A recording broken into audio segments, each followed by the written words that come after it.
Good afternoon, YouTube. It's Trucker Warren coming to you from Hesperia, California. As you can see, I'm in a truck, so I made it through orientation. They did end up having a truck for me, so I didn't have to go anywhere to get one. It's a Freightliner Cascadia, of course. That's 80% of what they have. And yeah, it's in good shape. It's got 428,000 miles on it, which is a little past due. I'm thinking they may probably switch me over to a new truck or something here in the next several months. Who knows? I'm sure they're not giving new people new trucks, so I'm not worried about it. It's got half the miles on it my Kenworth did. So I got my first load off. Yes, I did a load from Phoenix to Redlands, California. Here, I didn't get much of it because when I delivered yesterday, it was raining and it was dark. It was nighttime. It's kind of a tight little area over there, a Home Depot distribution center. And then there's like a drop yard, well, where the empty trailers are. I was so tired when I got to there. It was like a graveyard over there, so I just hooked up to the trailer, pulled the curtains, and went to sleep.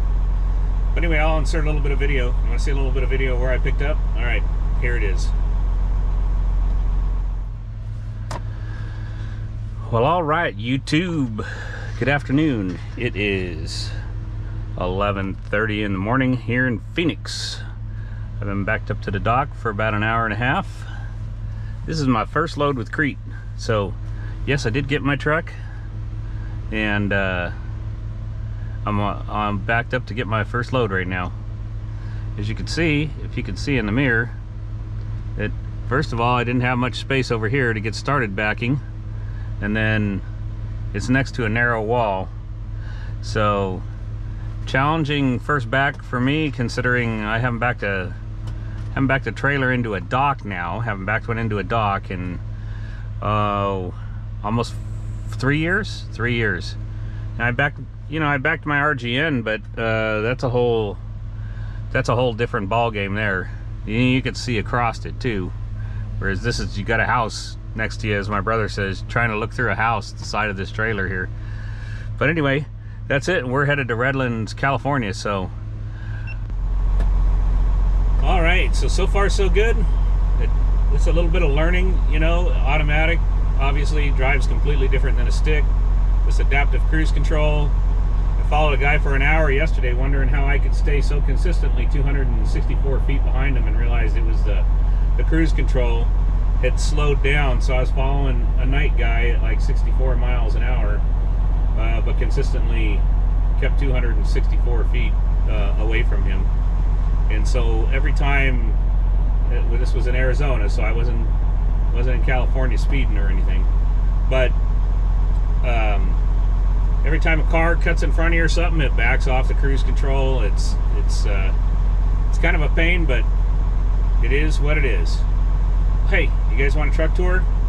All right, come on, let's go check it out. I don't know, I really like this truck. Let's get you some. That didn't really help much. Yeah, I mean, it's basic, but it's got everything you need, and I don't know what else you need in a truck. As you can see, woo, that's a bright. We are on top of the hill here in Hesperia, just on top of the Cajon Pass. I guess this guy's gonna back in over here. And well, that right there, that's PeopleNet.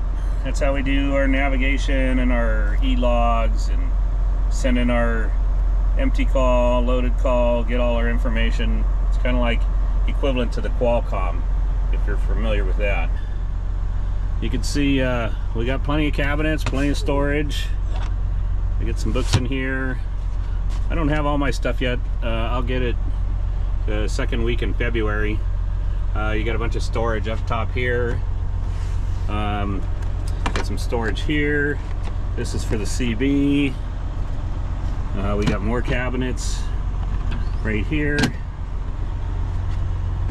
I hope this is coming out all right. You know, plenty of room to put stuff. We got these curtains. These work out really great for darkening it out in here. And then they have the lighting in this truck is pretty cool too. Let me see if I can show you from the front here. So the lighting, you have these switches down here. So you got the ambient light, the sleeper dome, and the dome light. So like right now I've turned it all off. That's the dome light.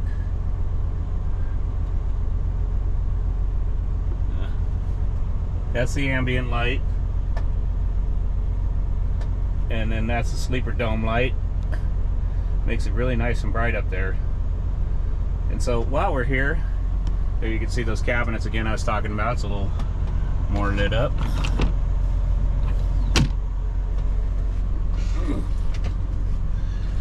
We had to go out and get a microwave. They do have inverters, 1200 watt inverter. They're underneath the bunk. We got cabinets up here. If you had a passenger, you know, someone sleeping up top, there's like a shelf space. I wouldn't leave anything up there while you're rolling, but they could certainly set stuff down like their phone or whatever they need to at night. And you got the upper bunk up here, and that folds up, but I've never been one to leave my bunk folded up. I always have it down because it adds a ton of storage. And then of course you got the old ladder right here, so that comes down and hits the ground, so you can climb up in that bunk. I had to get a new mattress that didn't have any mattress in it. That box right there is the upper mattress, and mattresses are pretty worthless, so I'll have to get a better one. You got a tabletop here to do whatever you want with it. I have my computer. You have a drawer here. You can put some of your cookware in or whatnot. You got a refrigerator. So that's pretty cool with a little freezer in it. Oh, there's some cookies in there that Jill made me. And you gotta be careful. This, it'll open up. So there is a latch, but I've discovered that it's the screws. I don't have any tools with me, but it's the screws that closed. And then also I've been using this, I cut out a wedge that I put underneath there, and that holds it. Got a little pull-out table right here. Do whatever you want on it. Eat, cook. Let's see here. The one thing I do miss about the Kenworth, why I miss a few things about it, but they had drawers. This has no drawers. It's all cabinets. So if you want to, you know, if you want to pull something out and have it in a drawer, you can. It's all got to be stacked on top of each other, just kind of like all this stuff in here. But that's a minor gripe. Some people put those little plastic tote things that you can get at Walmart in here, but I like to be able to hang my jackets up and stuff. Yeah.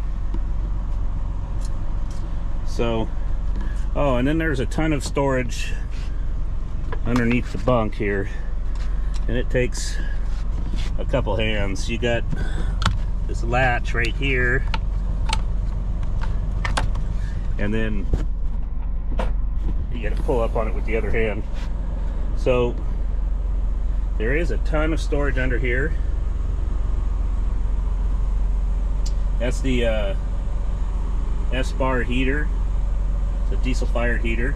It's got a Xantrex inverter in it, which is a high quality. I mean, it's the kind we used to use in our auxiliary power systems for the trucks that I did many years ago. Those of you that have followed me can probably remember those.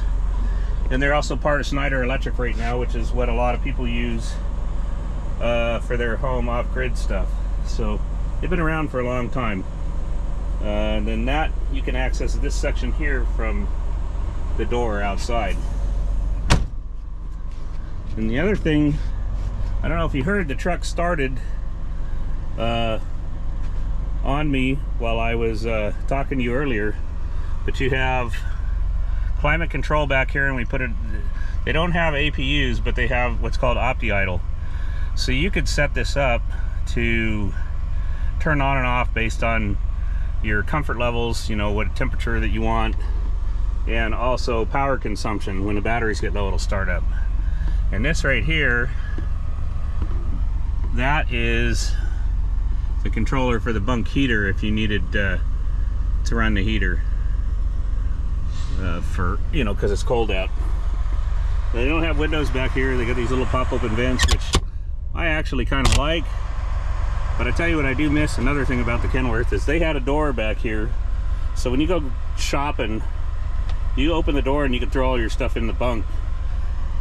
You don't have to drag it in through the front seat. There's another one there. It's got plenty of lighting in here. You can see fairly well. There's that ladder again.